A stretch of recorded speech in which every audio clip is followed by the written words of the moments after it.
think what's good, what people like, is all the information in one place, because now it's a minefield. You either have to stay living with your mum and dad or rent for the rest of your life, which is often more expensive than having a mortgage. But you've got this catch-22 where you've got to pay your rent, so you can't save for a deposit. People coming here today can get the information in a couple of hours that actually might take them months and months of trawling around the general marketplace every weekend. And that's why I think it's so useful for people.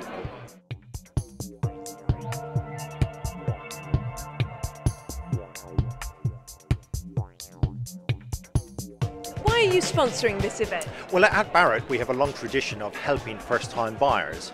During the course of this year, the government introduced a new scheme called First Buy, and we're here very much just to explain to people what the First Buy scheme is like. So as an example, we're demonstrating a number of our own individual projects, but at the same time, we've got independent financial advisors and independent solicitors, both of whom are here just to offer advice. It's just been incredibly busy with people coming in, getting some information on the developments, but also seeking financial advice.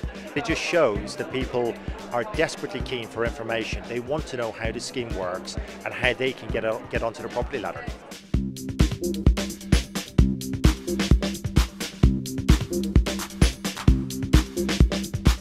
I'm a kind of first-time buyer. I'm looking around and just trying to get some information about the markets, about the ways of getting, stepping on this property ladder.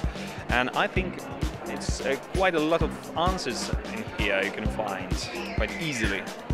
I think it seems like the younger people are here very much out of curiosity to have a look around to see if there's a chance they might be able to get into the housing market. The older people seem a bit more kind of focused and, you know, they know what they're doing, they're looking for certain things here and they probably are more likely to buy a house. Put it all together. Now you can imagine moving your things into your home. You've started to think about your style, you've got pictures, perhaps you've got a word. You've sort of started to get an identity for the space that you're going to be decorating. If you've got an old cabinet you're not sure about, or you've seen something in the charity shop, or you've bought something on eBay, paint it. You could paint it white, you could paint it black. Black is a very good colour at the moment, a really interesting colour to use. What have you been telling us about today? Oh, today at the First Time Buyer Show, I really want to encourage people to decorate and to love the homes that they're in. You know, everybody's strapped for cash, so it's difficult to think about decorating when your first priority is to get your own home. You know, I think it's less about driving people to those big, expensive high street shops for, you know, a cupboard if they want. It's about being resourceful and kind of looking at what is available in your budget. So yeah, really encouraging people to do all of that.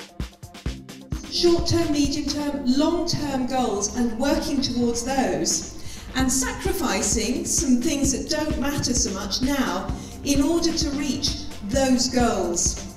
It's kind of a different way of thinking to the way we've kind of been encouraged to think in the last 30 years. So far in the last 30 years it's been, yes, spend, go on, you're worth it. Whatever, it doesn't matter if it's your money, if it's the bank's money, just spend it. That's got us into a lot of problems. So we need to all change the way we think and have a richer life, genuinely a richer life. What would you say is the most important thing for first-time buyers? I think the most important thing really is to get as much money together as possible. It's really hard to get a mortgage now unless you have a really decent deposit. Of course, there is the 5% deposit scheme around, but even so, if you want a total idea of anything that you could get on the market, the more money you have as a deposit, the better.